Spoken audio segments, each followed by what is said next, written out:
we got a good-sized panel today. Just give me your name and your company and what city you're coming from today, and we'll start at the end.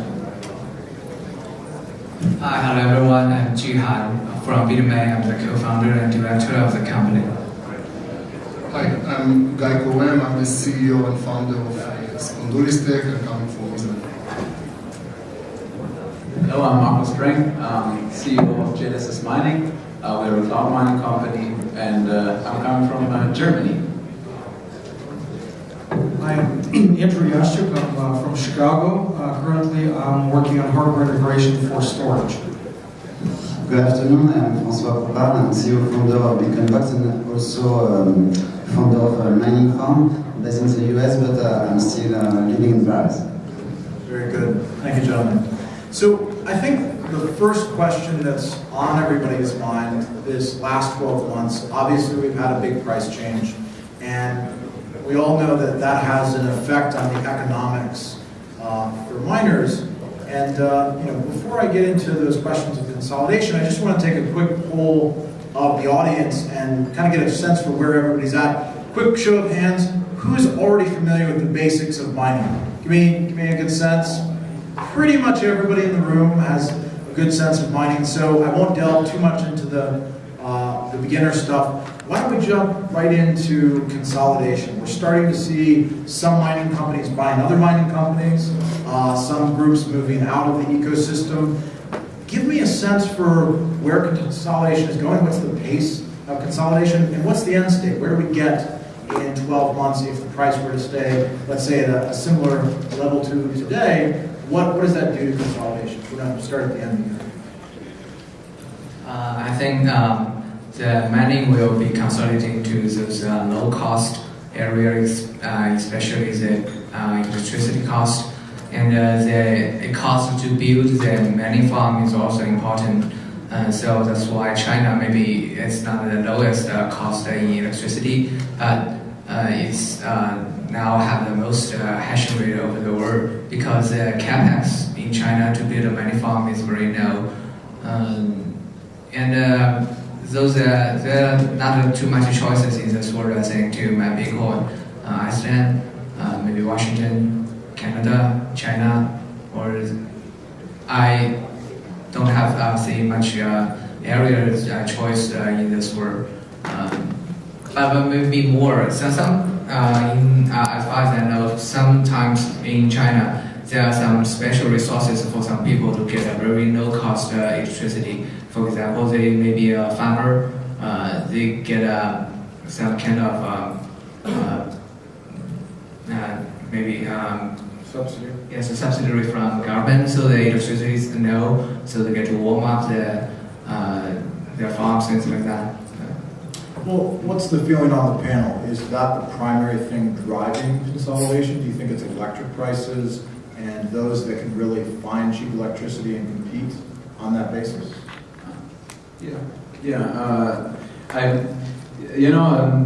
A year ago when the Bitcoin price was significantly higher, electricity prices were not that efficient, were not that significant for the whole calculation of mining. But now, since the price it dropped quite significantly, it is the component that determines your competitiveness in the market, and this is also the component that drives the consolidation in the market.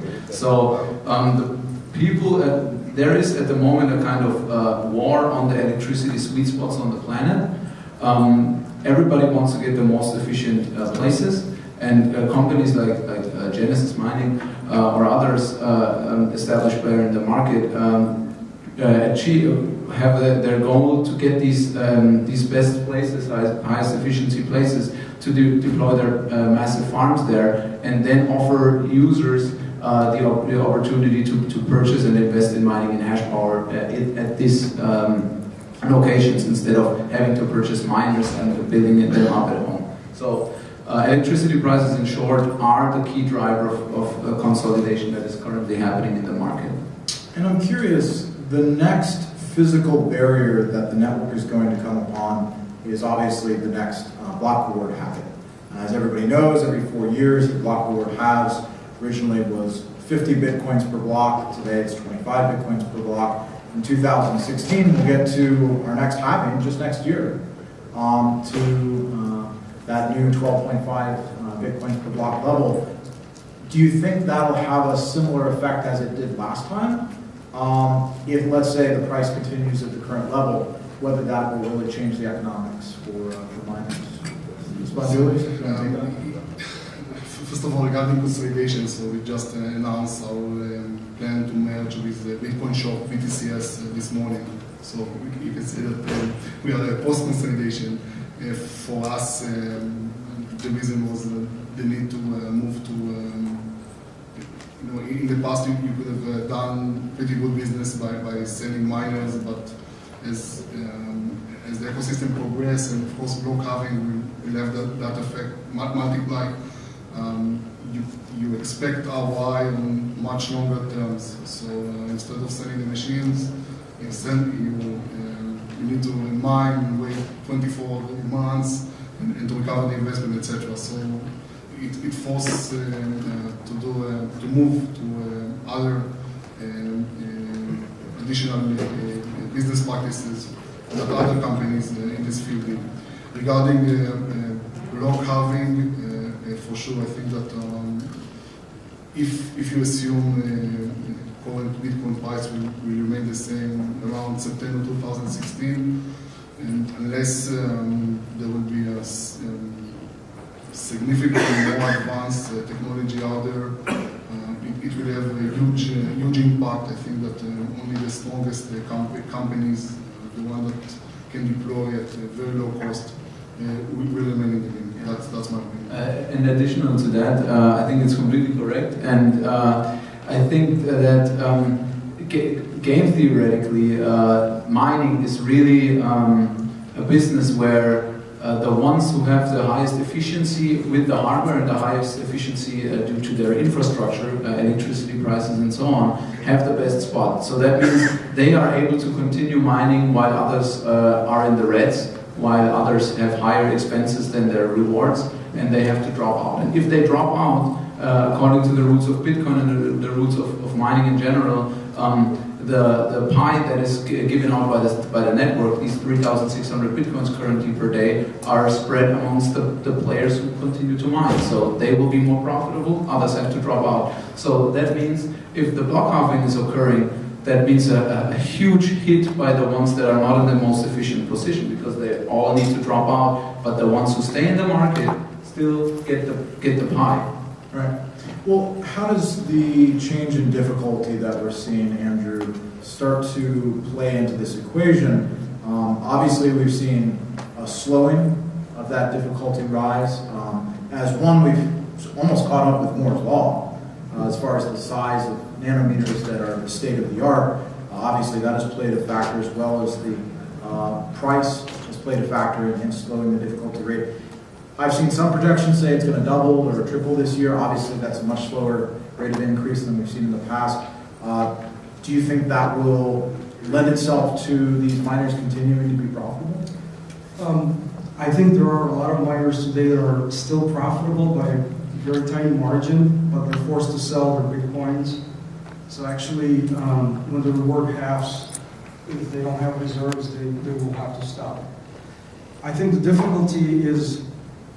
Or do you think it'll have the price effect large enough to change that equation? I guess that would be the other possibility. I think what's also happening now with the difficulty is, you could say it's, relatively speaking, it's kind of flat, is because there is a lot of substitution in hardware that's occurring. I do not think it's going to remain flat, because there are several companies basically getting ready to deploy massive amounts of hash and power onto the network. Next gen. Yes, next generation. Well, that was going to be my next question. We're hearing rumors about 60 nanometers. Some people are making claims that that's where their next chips are going to be. Can you give us some insight about that, the next generation, and feel free to jump into the other question. Yes, well, it's definitely a race for critical size. I mean, it's all about large scale now. Including looking for cheap power, but I mean, considering the next block reward and the evolution, consolidation is inevitable as large scales and big farms will take all in the future.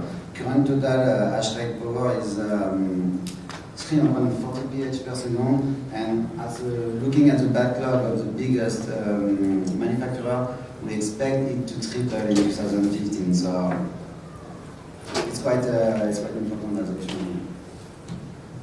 Spondolis, I know you have thoughts on the next generation as well. I'm going to get you to speak on that. So I must say that this industry has a lot of rumors, and I should say, it makes sense to spread a rumor to deter the opponent, etc. So it's really hard to know what's true and what's not. But I think that we can expect by the end of 2015 to have something between twice or 3 times the current amount of hash rate.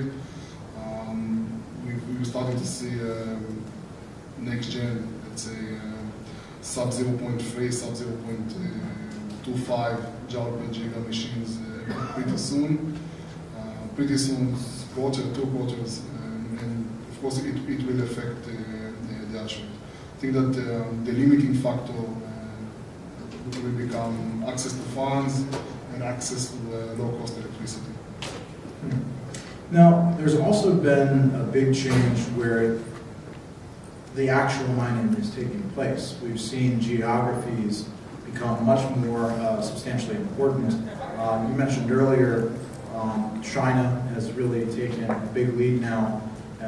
China, Mongolia, the whole area where mining is taking place. Can you give us some more color on why you think that transition is happening? Is it purely driven by electricity? Is it a combination of other cost factors? Or is there some, as you said, subsidy or something that's really driving that behavior?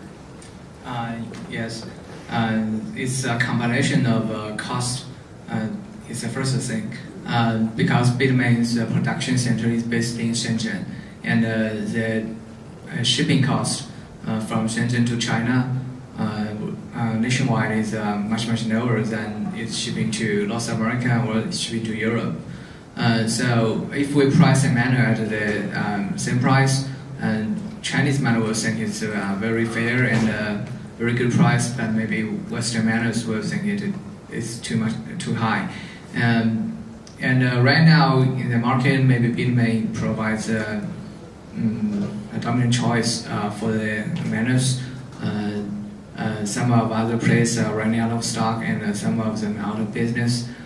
So Bitmain produce a lot of mining rigs, and most of them are sold in China. And the capex, which means the cost to build a mining farm, if we measure it how much money we spend per megawatts in China is much cheaper. So it means that Chinese people can build a mining farm at with less funding raise. But this is not the case in US or in Europe.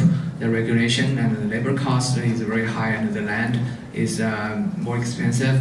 So it costs too much money there to build a mining farm.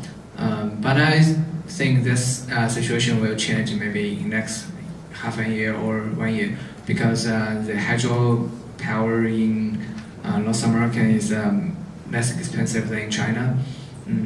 And maybe we can find some way to lower the expenses to build the mining farm. And if we depreciate this capex in longer term, maybe it's less cheap. It's less expensive than doing it in China. But the shipping cost is still a problem, because the mining rig right now has lots of heat sinks, which is very heavy, and we give the shipping by air. It's quite expensive. Well, and I want to bring it back to this side of the panel and talk about deeper into these incentives. We've talked a little bit about the costs that are driving people into different jurisdictions. We've talked about the technologies and advancing, and everybody's competing to get the smallest nanometer. But I'm interested if folks on the panel are starting to see other revenue streams that people are proposing or exploring. There's been talk of financial institutions that may be interested in getting involved or working on top of the Bitcoin rails. have a vested interest in running some of those nodes, conducting some of the mining, not necessarily even for the Bitcoin, but for being participants in setting policy of the network. Would you speak a little to that, if you're hearing about that, if you see that as a potential in the future? Yes, actually there are several banks, it's not very public, but they have been investing tens of millions in mining hardware. And beyond that, I would say there is a need for hedging because there's a strong pressure on the margin of the mining farms and operation. So we are seeing some new trading instruments like Turbo Varant or Contract for Difference being used on a more common basis to protect the margin against price fluctuation of Bitcoin. And last year the drop has been tough for many of the mining operations. That's a pretty incredible statement. You're saying that there are banks out there that are starting to take an active interest in mining. Are they, from what you've heard, interested in mining themselves, or they're partnering with existing companies? So are providing the capex or the debt to set up the operation. So they're getting involved in the investing side of the At the mining. beginning of the life cycle of the machine. I can tell from my own experience. I mean, we have funds that invest in us, and that upgrading their hash power or investing in mining, and they're frequently, routinely upgrading their stock. So, and that's quite significant amounts of money that is flowing in there. And outside of that, I also know that from bigger financial institutions that want to leverage in Bitcoin and searching for a way how to enter the market the most efficient way. We also have partners that are looking for us to buy significant amounts of Bitcoins over the counter. So they say they don't want to go on an exchange. They go to us directly and buy Bitcoins that we freshly mined straight away, without letting anybody know. So because buying on the market would immediately mean impacting the price, buying over the counter means no impact of the price. Is there any interest on that front when it comes to having coins that have never had other transactions involved? Virgin. Does that, virgin coins that reduce the regulatory risk? Is that part of the thought process for them? I think it's more directly financial oriented discounts or basically saving money and getting assured liquidity over a time without influencing the market. But I know it's right, there is a component to it that some businesses prefer to have freshly mined coins. So Marco, the price is not going up because you're doing OTC deals instead of selling on the exchange. Thank you. Well, I want to get into another aspect here. Probably most of the audience familiar. How many folks familiar with cloud mining? Cloud mining aspects? Okay. So we've also seen as the individual miners have moved out of the market of home miners, if you will, it's becoming an industrial mining game.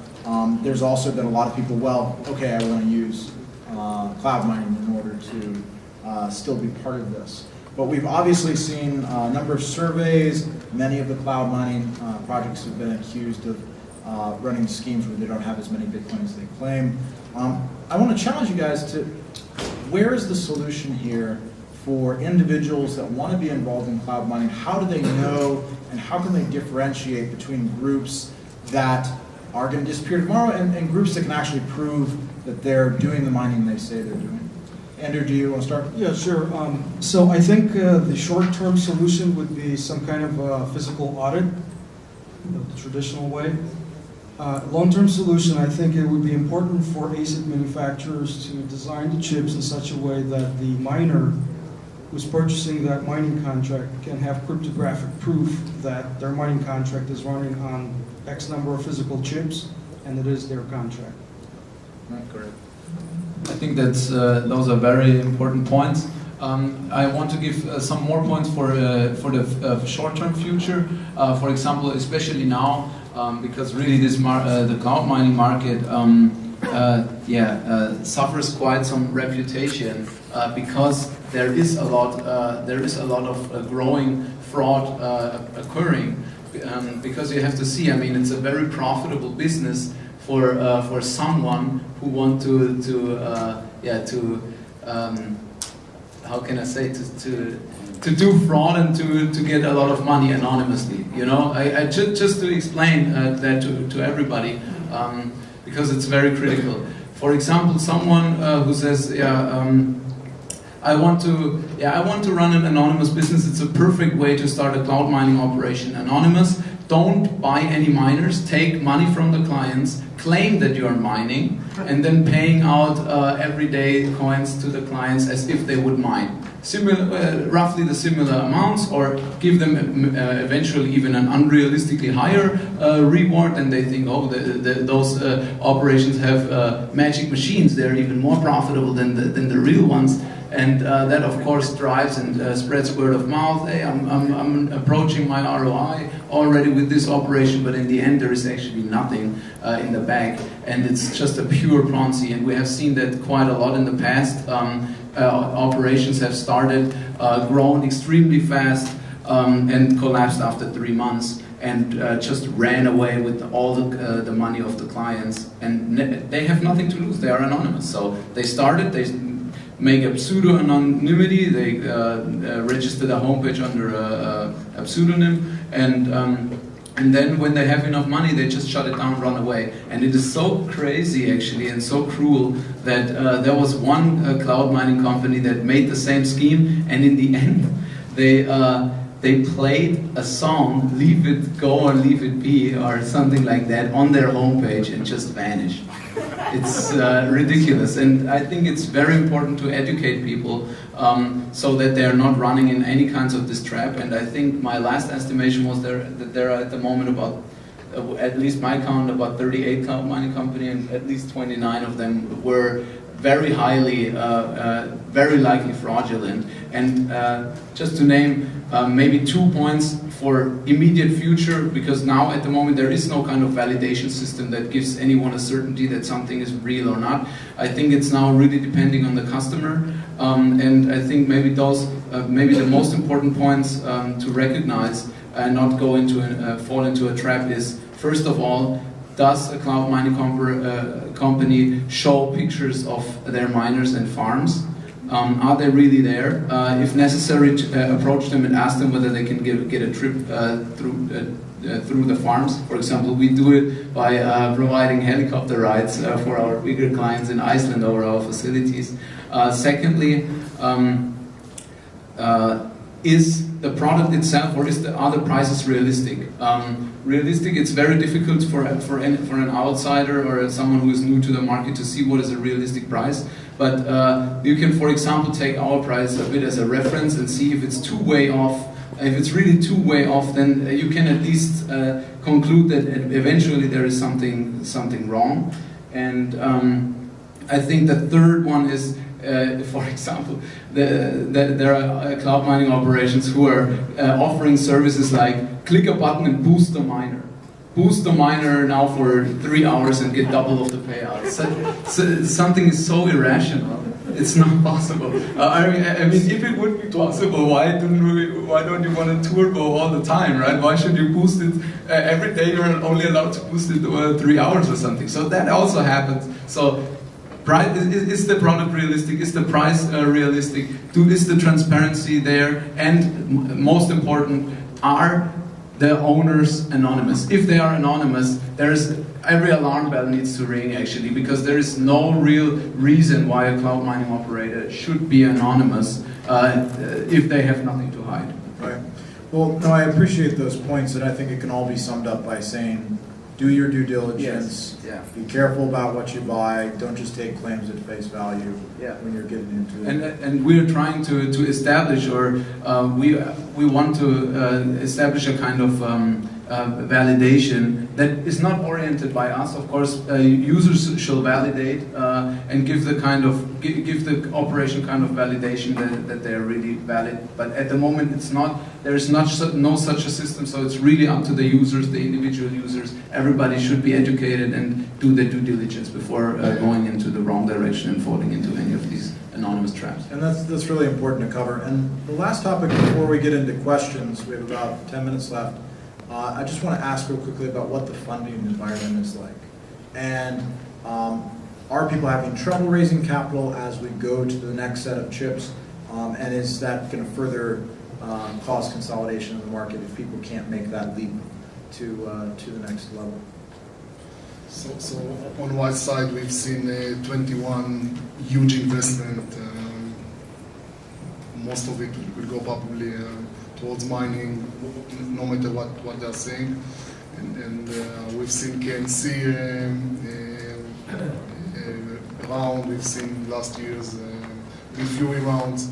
So you see all the mining companies, and then of course Bitmain Tech is here because I think down the road they will be interested in external funding, and we did our move again to increase our access to funds. So yes, funding is very important, and as we progress in the generations, the NREs, the non-recurring engineering, is becoming more and more significant. You know, doing 16 nanometer or 14 nanometer is costly, and of course production runs, etc. Repairing the mining facility. So all those stuff are extremely cash intensive, and it's the drop in Bitcoin price doesn't help. But I think that there are real opportunities to see funds into this business. The issue is that a lot of the funding opportunities, or the people that interested to invest, are looking at short-term ROI, which, for example, Genesis Mining is better equipped. You know, we give you money, you give us down the road such and such percentage, and versus doing hardcore development into a chip design, etc., which is more risky business. Yeah, but also on that, I think we all agree mining shifted from last year within a 3-month period of ROI frame into a more longer time frame investment. But that doesn't mean that it's getting worse. I think that opens up new opportunities, because it's all about, as I explained before, having the most efficient infrastructure and efficient hardware. And when these two come together, you have a competitive advantage. And as long as you have this competitive advantage, that means that you are always in the market, and when you're approaching a kind of level where it's getting unprofitable, when you are the most efficient miner, others are stepping out before you. That means they go out of the space and leave the reward for you. That means that your profitability will increase again. So if you have this kind of efficiency degree, it's a real opportunity, but it's a longer time frame, and it's not only about 3 months of ROI or something like that. Very good. Well, I want to take a few minutes for questions. We have about 7 minutes left. I think we have a mic. If we don't have a mic, speak loudly. But let's go ahead and open it up. We do have a mic right here, so go ahead and raise your hand. Whoever has the first question, we'll get started. How much adversarial attacks are you guys facing in your operation and networks? It's like hacking and DDoS and stuff like that. We had one occasion in which, through social engineering, email for a data center operator, the small data center that we have in Israel have been hacked for a few hours until we cleaned it. So it happens for us once. Yeah. For us, it happens on the software, on the homepage side. Attacks are happening every day. I mean, for hackers, I think Bitcoin is generally. Everybody knows that it's the big treasure, right? So, and when you're in the big mining operators are the most, and the exchanges are the most important aims for them, and we see that on the homepage side and also on our mining facilities. In the mining facilities specifically, because there's so much money involved in one of these places. We, for example, we had also industrialized espionage. There was one guy coming to us with an SUV completely out of the blue, and started to ask questions, and he couldn't actually, it was very badly done, so he didn't even have a plausible answer why he's here. So he should at least have thought about a nice answer that is not so obvious, right? You shoot him? I think he's still alive. No, but yeah.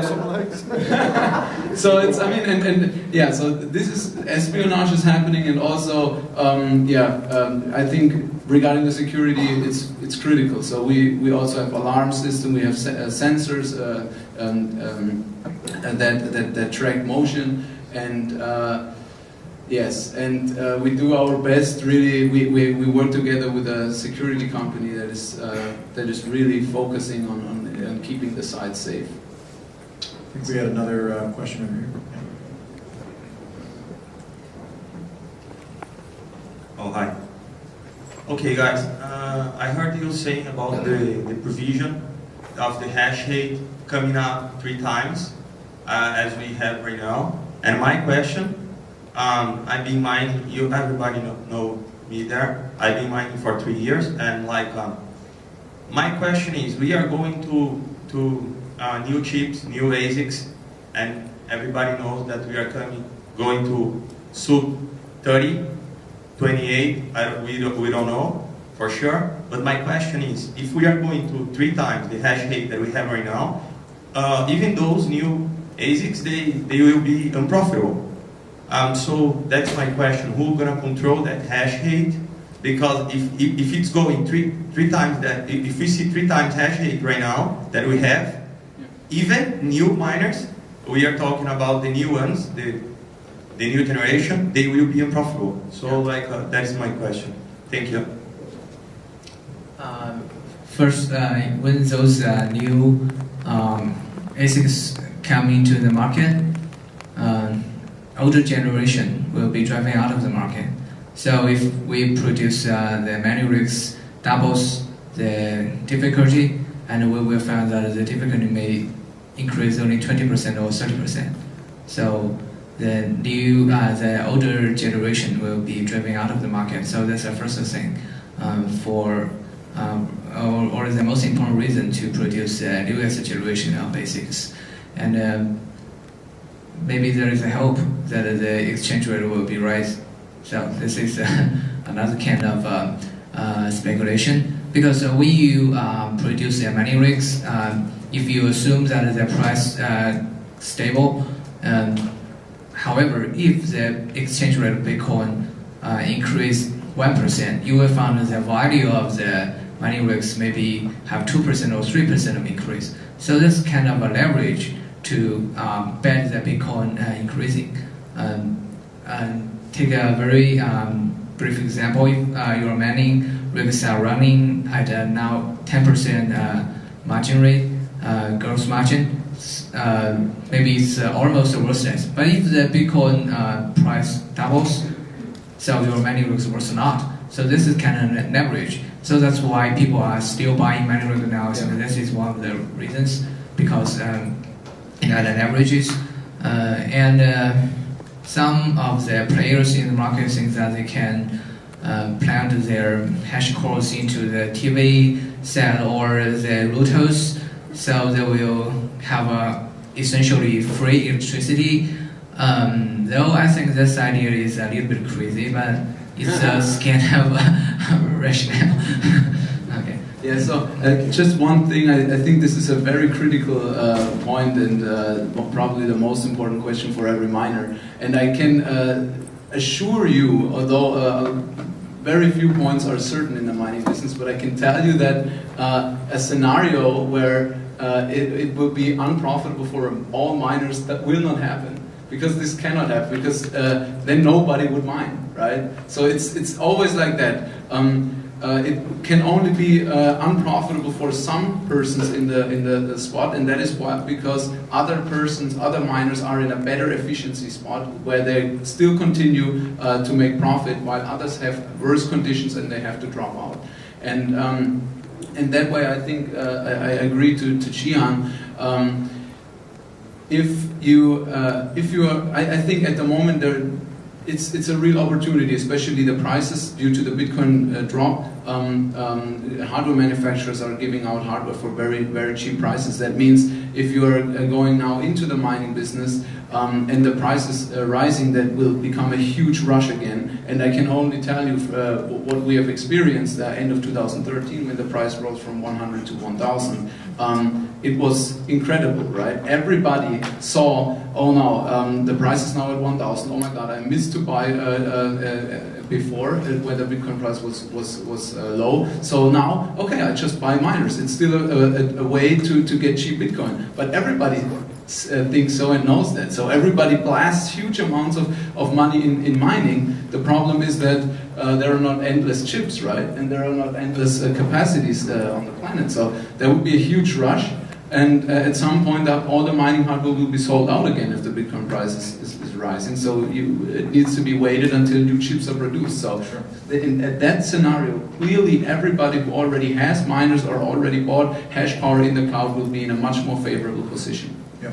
So I think we have time for just one more question. I've got one back here in the white. And I'm sure you can corner these guys afterwards. Be happy to talk with you as well. Good afternoon. Can you hear me? Yep. Yes. My question is, if all this development, if it benefits chip development and electricity production outside of Bitcoin in general? Will we start moving Moore's Law forward? It's a good question. Who wants to tackle it? This question, I think it is a very long-term question. That I think if the coin do not mine, we cannot see a signal that people are putting confidence, real confidence, into this coin. So lots of coins are doing POS or some other kind of algorithm that don't need to mine. But then you cannot find any evidence that people are very confident about this coin. Because if you don't see people are invest money into their mining business, and I think Satoshi's design for the Bitcoin is very smart. That the reward for every block is halved every 4 years, which means that this is not an endless game. At least for the first 3 years of the coin, people will see the confidence, real investment from the hash rate increase. I think that's one of the reasons. If a coin want to be successful, we should start to mine. And yes, lots of money are spent on the hardware, on the electricity. But if without this kind of expenditure, actually it's not so that much compared with some other kind of clearing system in the financial market. This deliver a very much clear signal that people are confident in this new asset. So, with all the respect to Bitcoin, and I have a lot of respect, I don't think that Bitcoin has enough financial incentive to drive or improve Moore's Law. You know, it's still tiny industry compared to mobile or whatever. So the incentive to keep producing better and better processes with smaller and smaller gap is there without regards to Bitcoins. But on the same process node on 28, you know, we've seen more than 1 joule per gigahash, and I believe that eventually somebody will even be able to do sub 0.1 or 0.05. So 20x improvement on the same process node. There is still a lot to be done in terms of non-standard cell design, custom design on a given process node. So after we will see 16 nanometer or 40 nanometer miners, we will see if the incentive will be the Bitcoin price will be reasonable, we'll see a second generation 14 or 16 and third generation 14 and 16 before we'll see a 10 nanometer or 7 nanometer. Great. Well, I want to thank my panelists today. Appreciate a round of applause for our folks here. Excellent panel. And, that's all our time for today, so I'll let you guys talk to us. right, folks, we've got a 30-minute break, so, well, 25 minutes, so please join us back.